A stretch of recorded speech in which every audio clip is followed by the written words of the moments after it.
बच्चा वाली नहीं ससुरैती नहीं दोनों सखी ससुरैती नहीं। एगो सखी अपने पतिदेव से बड़ा दुखित दिया। यहाँ सखी ना है लेकिन आज का सखी हमारी दोनों जानी तो जो अपने मर्दा से दुखित दिया वो अपने दूसरे की सखी से कहते कि ये सखी सखी हो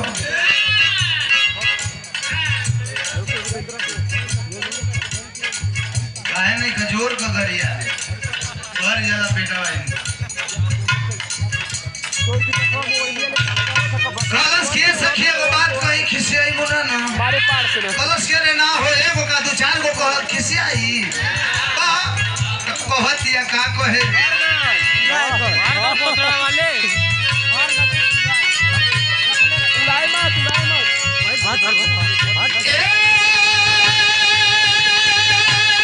सखिया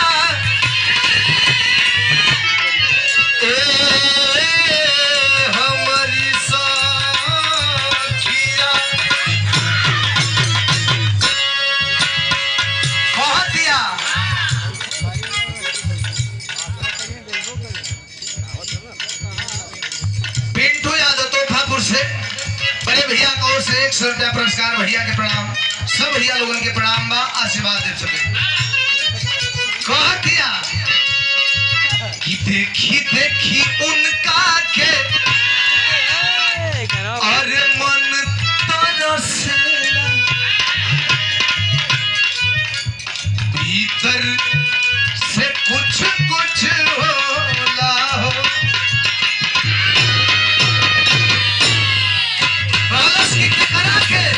कलश की तारा जाने के तो तने भड़के होते कलश तनी धीर धरा बात हमार सुन लो का कहे देखी देखी उनका के मन तरसेला भीतर से कुछ कुछ होला हो देखी देखी उनका के मन तरसेला भीतर से कुछ कुछ होला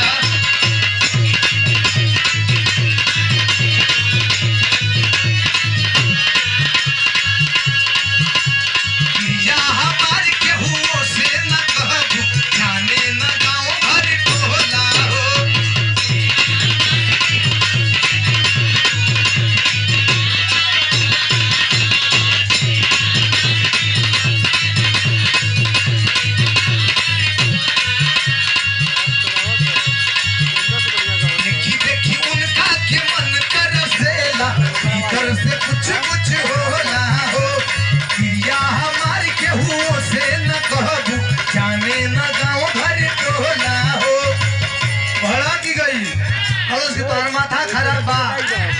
कलश के सुनो अगवा सुनो छटपटा मत आगे को बात सुनो का कहे वो